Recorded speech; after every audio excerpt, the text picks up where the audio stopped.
Hey everybody, it's Bruno on MB. I'm back again with my favorite bust your chops on construction guest, Scott Cruz from Dovetail Project Management. And I do appreciate it because you're one of those people that I feel, now I feel very comfortable asking any question because you actually don't give the academic blah, blah, blah BS answer. You just say, This is what it is. Thanks, Bruno. And that's why I barged into your boardroom a couple times and did all that kind of stuff. And but you know what? Today we want to talk about something that's come up a couple of times. Is saying, throw out your bid to as many people or as many contractors you can. Basically, what do you call that? It's a tendering process. So tender for construction. Tendering. So tendering your projects to several construction companies. General contractors. That's basically kind of throw it up in the air, see what lands, and lowest bid wins. Okay, so is that traditionally what I guess this normal consumer's mindset you think goes after is? Yeah, so I think a lot of people get into that mindset of, well, if I send it out to 3 contractors, I'm going to get a really competitive price from each one of them because they're going to keep their pencils nice and sharp. And to some degree, that's very true. If you have a rock solid set of construction drawings with nothing that's been missed, all of your items are detailed on there, and your designer and your engineers have everything that you wanted on those drawings, and you send it out to tender, then there's no question, there's no mistakes, and it becomes that simple. Sure, I'll give you a number and we'll build it to this and move on. But really what happens is everyone's in a rush to get things done nowadays, right? We don't have 5 minutes to, comb our hair or brush our teeth in the morning because we're out the door. And so that's in every industry. And, you send these construction drawings out for tender and there's all these holes. So, even if you've worked, let's say you worked in the building for 10 years for a certain client and they throw this job out to tender, and you know that the building has certain idiosyncrasies, let's call them. I was just going to use that word. Right? I know. That's a good word. Makes us look smart. Yeah. I can't even lie. It's like, right? So. Okay, spell it. No. No, okay. Just use it. Just use it. All right. So some of these guys. So some of these buildings have these idiosyncrasies that you probably know about if you've worked in the building before. And maybe someone hasn't. But you'd like to account for that because you've worked for that client, but you really can't, because if it's not on the drawings, to be competitive, let's say, we don't want to price ourselves out of the market. Right, okay. Right? So we price the job based on the drawings, knowing that now there's going to be an extra, right? And you either bring it up before, so then everyone prices it together, or in some cases you don't, and now it becomes an extra on that job. And that's how I shouldn't say a lot of contractors, but that's how some contractors, they undercut everybody, and then they go in for the extras. So you might think you're getting a low price, but in the end you pay more than that third price that was the highest. Right. Because of all the extras that contractor is now putting on top of, and now he's putting whatever markup that you've agreed to in the contract.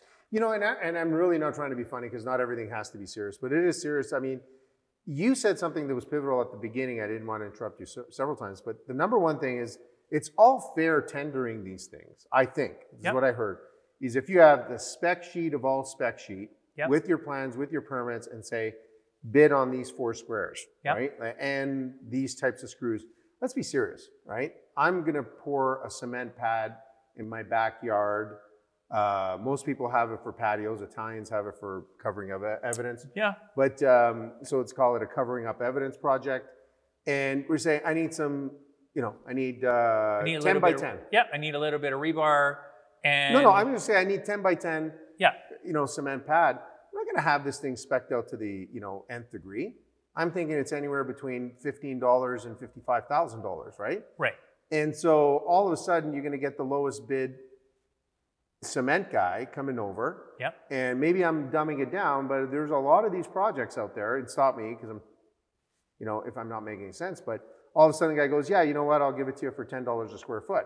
And the other guy turns out to be $20 a square foot, shows up and there's no footings and everything. Goes, well, I'm just I'm just building. I'm building what you've paid for, and that's really, in the end, that's what you're getting when you, in a lot of cases, when you tender projects, is companies start to cut corners because they're wanting to make that little bit extra money, and they're giving you that lower quality, or they're bringing in lower quality trades, right? So all of a sudden, you know, in our industry, I typically work with, let's call it 30 or 40 different trades that I've, over the last 20 years, we've built a relationship with, and their quality is up to our standard. You know, and we're always happy to let other sub-trades come into the mix, but they get one chance. And, you know, you screw it up for me because it's our name, you're never coming back. You know, and it looks bad on us, and then I end up putting one of our other guys in to fix the mess at our expense, right? Because really at the end of the day, the product is mine to want to be proud of. So it really, the tendering process, there's a place for it. And it really, if you're looking for quality, you're better off to hire on that construction management side where you bring the contractor on board at the very beginning of that design phase, and that the contractor works with your design and engineering team to come up with a design that works, and then we can start as the construction manager, bring the team together as far as sub-trades, and we can draw on, depending on what your value or what the project value is, we can draw on the trades that will give you the best value. You know, we don't need the A-class trade. Maybe we've got a B-class trade or a C-class trade where, you know, their value is there, so you're still getting the value, but you're getting a more seamless process. And in the end, as far as changes, your changes should be way less. You know, not that it matters what I think, and I mean this seriously, because I'm not a professional, you know, contractor like yourself, but one of the things I've learned through my 300 years on this earth, because I am in my 4th century. Nice. Some call Vampire? it savant. Savant. Yeah. Okay. But no, you know, trying to be serious, but I'm at the point right now with so many little projects going on, be it software, being video, being, you know, construction or something like that. I'm almost, you know, tempted to say, you know what, Scott, it's between you and Arden, okay? And because I don't know who to use. Right. And I'll pay you $500, come and give me a quote, and I'll give you $500, give me a quote, because I know it's an X amount of $1,000 project. I want a contractor that's super serious, but I want to pay them because you're going to uncover certain things that the other contractor doesn't. So it's almost like a retained business, because if you throw it out to 10 people and get them to fetch the bone, you're going to get the person that's the least busy. Right. Am I right or wrong? Yeah, no, and that's fair. It, you know, when you tender it to more than, you know, to 10 people, you are going to get that whoever is the least busy. And they'll go in at a really low margin, and they'll bring substandard trades potentially, and you'll get a lot of extras on your job, and you're going to get a product that you're not happy with in the end. Yeah. And this is not a setup or anything. I'm being actually serious. This is me saying it, not you promoting a retained tender. No. But there's a difference between, you know, in certain businesses, one that I was involved in for years, is that I started thinking, unless you pay me for a tender, I'm not going to kind of do it because I'm thrown in the mix of 300 other people. Right. And when you started talking to people in my former trade, they all felt the same, but they kind of didn't do that.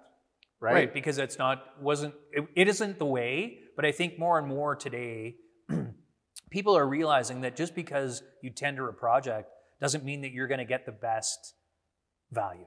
Well, sometimes, like in, you know, small projects, you basically have, say, your husband and your wife, maybe your kids, depending if they're interested, the grandparents if they live there or something like that. And the bid process is, well, I like Scott, but I like Arden better, and that's kind of how you figure it out, right? Yep. But if you're bidding maybe a fairly large project, like, you know, maybe a 5-plex, 6-plex, or something like that, right? Yep. You might even already know who you're going to go for, but you want reinforcement. And I always felt that was a little unfair for the other. Yeah, you've got that backup, that check number. You know, the backup girlfriend. Yep, right? exactly. And she goes and gets her backup boyfriend that goes and gets the dress for the prom, and it never happens, right? No. And I think that comes with maturity of business. I'll tell you a story real quick about that. We had some landscaping done, and two of the people that, you know, we had no idea, well, I had no idea about real landscaping, right?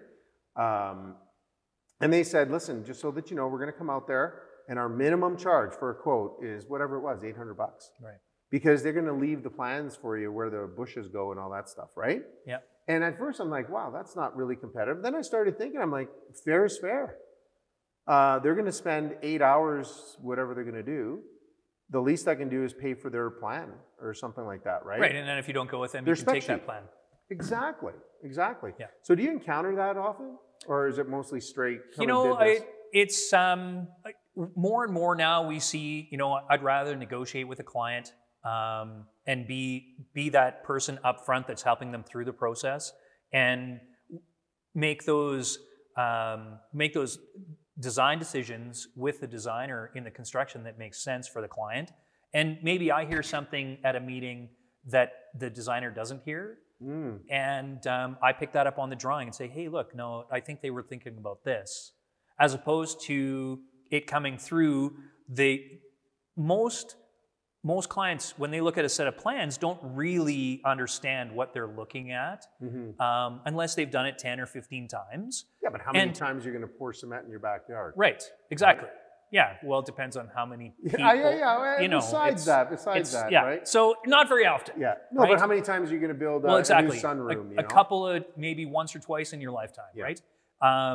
So if you've missed it in your check, let's say as a client, and then all of a sudden it comes to construction and you're walking through the job at a 50% mark and all the walls are framed and you're like, whoa, hang on a second. This office was supposed to be this size and I was supposed to have this. Well, now, what does it cost to change that, right? And really, whose fault is it? Well, in your business too, like one of your sweet spots is retrofitting, call it retrofitting office space, right? Yep. Well, you kind of get it wrongish, or the guy gets it wrongish in the design, you delay starts of businesses, right? Well, and that's a big thing. You know, if let's say we're working to a deadline, someone walks through, they need to be out of their other leased space because that lease is up and they're moving into this space. Right. And we have a big change. Now all of a sudden, what's that time impact? And then where are those people going? You know, because really they shouldn't be in the space before the job's complete, before the city's walked through, you know, before all the permits have been checked off and signed off so that we have occupancy. Yeah, it's a real nightmare. It is a real nightmare. So, you know what? We're kind of dismissing some of the, you know, myths of tendering construction jobs, but you can reach Scott at, under here, we got links down here, but how else? So in our office, 403-560-1767, or our website, dovetailpm.ca. And I really mean it. I really enjoyed our conversations about these topics because, you know, you don't give the sell job, and this is how I feel, you don't give the sell job, you give it the way it is and it's authentic and we have a little bit of fun too, right? So thanks very much, anyways, Scott Cruz here with NB, and I'm sure we'll be back some other time. So thanks again, Scott. Thank you.